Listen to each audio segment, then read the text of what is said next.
Well, I'm back again, and it's sure good to see you guys out there.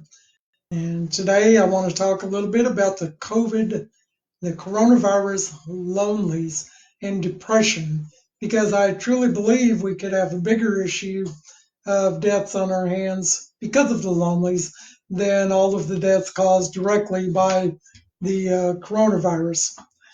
So let me give you some facts about loneliness. Because humans need social interaction. We need inclusion. We need that almost as much as we need food. And when our need for social intercourse, social relationships has not been met, we fall apart mentally, and believe it or not, we fall apart physically also. So, an amazing set of facts here that 33% of adults are lonely. Isn't that interesting? But this is even more mind blowing that 40% of young people are experiencing lonelies and loneliness. And only 22% of the whole population of the United States is not lonely.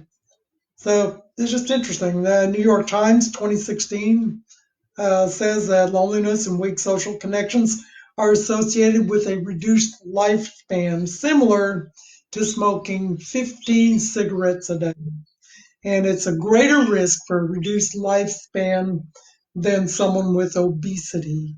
So this loneliness is a it's a real thing, people, and we've got to conquer this. Loneliness raises your cortisol levels, your stress hormone cortisol. Just being lonely does that, and it makes you 3.5 times more likely to experience severe stress.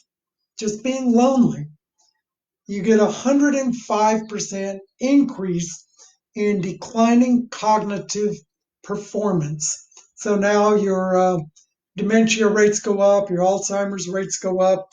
You actually have 40% more probability of coming down with dementia because you have the lonelies. It doubles your risk of death by any cause. And lonelies also raise the risk of stroke by 32%.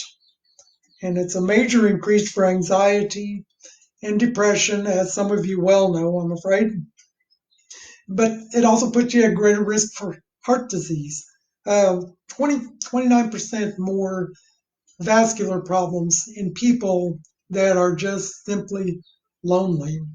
And it also causes inflammation in your body. Just being lonely causes insomnia, and it compromises your whole immune system.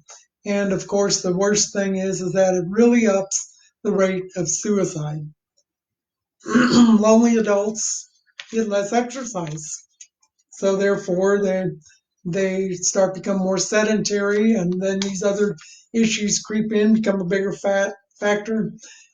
People that are lonely have a higher fat diet. And when I say fat, I'm not talking about healthy fats. I'm talking about the processed food fats. And they have less sleep, bringing daytime fatigue. Loneliness also disrupts the regulation of the cellular processes and causes premature aging, interestingly enough. And different people are lonely for different reasons. You might be lonely and depressed because of your diet as a direct result of a standard American diet, what I call the SAD, standard American diet. The SAD diet will make you sad, and it will also exacerbate any of the lonelies. Then there could be subclinical issues going on.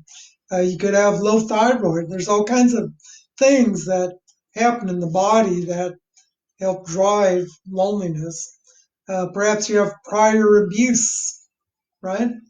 It could be drug and alcohol related, although they kind of work hand in hand with each other. When you're lonely, you might tend to imbibe a little more, or toke a little more, or turn to the prescription drugs to alleviate the emotional pain that you're feeling, to help distance yourself from that. And of course, you resort more to the doctor giving you medications, and none of that necessarily deals with the direct problem. It's treating the symptoms. Loneliness is a symptom, right? So when I think about the time I felt loneliest was when my wife died about 12 years ago. And all of a sudden I was lonely, really lonely. And even in meetings, like we were at a men's coordination thing for a church down in Phoenix, and here was all these people, and I was in this huge conference table, feeling lonely. So sometimes it's a loss. Right now, we are suffering a loss of socialization in general, with being sequestered for the coronavirus. So aloneness doesn't always equate to loneliness. So remember that, because I was not alone, and yet I was still lonely. And one of the hardest things to do when you are lonely and when you're feeling depressed is to reach out, to break that cycle, because it is a vicious cycle. It's like a vortex trying to suck you down the drain, and you have to swim away. It takes a lot of effort sometimes to break the habits of loneliness, to break the cycle, the vicious cycle, and turn it into a victorious cycle. It takes intentional effort, and you have to become intentional about creating and maintaining meaningful relationships. This helps to circumvent the lonelies, right? You have to invest the time necessary to be a good friend, and that's not easy for some of us, especially when you start getting lonely, you start getting depressed. We tend to close off. We tend to burrow under. We tend to recluse to our cave. But we have to recognize that. That's one of the biggest things. Recognizing that you're lonely, recognizing that you're depressed, and then doing something about it. Improve your diet. Start eating salads instead of the microwave mac and cheese or whatever. Don't get me started on diet. You have to go out of your way and inquire in other people's lives to support them and to be a friend. And this will help you move out of the lonelies. I like to recommend go volunteer somewhere. Go volunteer at the food bank, the soup kitchen, our Wednesday night community feeding, which is temporarily on hold. But go get involved in a church group. Go get involved in some community action. Go get involved at the clothing bank or the food bank. Well, I said food bank. Put your phone down and actually go meet people, which is a little hard in this social distancing of the middle of our coronavirus problem. But we've managed to maintain our little social group of children, grandchildren, a few select neighbors, a few select people who don't mind not being socially distant. So we have a small group, and if one of us came up with symptoms of coronavirus, yes, we would. It's what we used to do. When you got sick, you didn't go hug grandma. If you had the flu, you stayed at home. And that's, we got enough common sense anyway to do this. But you have to go out and you have to connect with people. And your group might be small right now, but it will widen out again over time. And it takes an investment. This takes emotional energy, and sometimes it's really difficult. Swimming away from the vortex takes effort. And if you're feeling lonely, it's going to take concerted effort to break through this. So, uh, one of the things I did when I'd lost my wife and I was feeling lonely is I joined a writers club, and we would meet. Now you could even meet online with writers clubs, and I started writing, and I started uh, being able to dump some of the emotions and being able to connect. You could join a book club and read books together. You could join a choir and sing. Whether or not you can sing or not, it's kind of extraneous to that. Or maybe you play an instrument, join the community band, or join a quartet, or form a quartet. But get out there and do something. And probably the most important thing I can suggest is pray, to pray. And I'm overtly Christian, of course. Some of you guys out there aren't Christian, but you need to spend some time and meditate and pray. All right. And here's something I really love to do: random acts of kindness.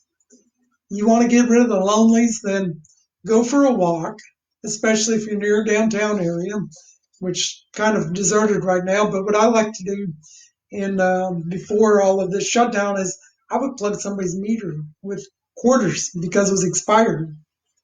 And random acts of kindness are just fantastic, and they get you out of yourself. And focus on quality, not quantity. You need quality time. You need quality time with that special friend. You need some real heavy quality, not necessarily quantity. Sometimes quantity is all right, but we need quality. And here's another thing: if you're feeling lonely, get out. Get out in the sunshine. Get out and exercise. And this will help you to generate endorphins, and this will help you not to feel so lonely. You know, there's a lockdown. One of the stupidest things in the state of Washington that they did is forbid people to go fishing. Because why? You're outdoors, you're not right next to somebody, you're social distancing, and you're fishing, you're recreating, and you're generating endorphins, and it's going to help chase away the loneliness. So get out and do something. Get out and walk around. I've seen more people walking up and down the roads in the last few weeks than ever before in the whole time we've been up here in Washington. And here's another thing: if you're feeling lonely and you can't break the pattern, you can't seem to muster the energy to swim away from the vortex, then seek help.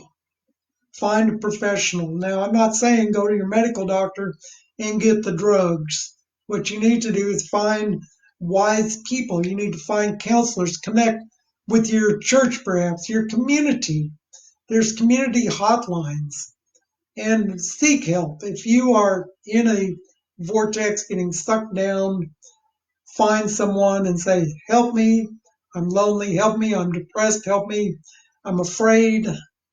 Find somebody, anybody, and then do something about it. Whatever you do, do not sit still on this. Get out, get connected, and we will see you guys again real soon. And I love connecting with you. This helps keep me from being lonely because I can reach out. I can land in your living room with this, and we can have a face-to-face conversation. So God bless you guys, and I'm praying for you, and I'm looking for this all to turn around. See you next time. Bye-bye.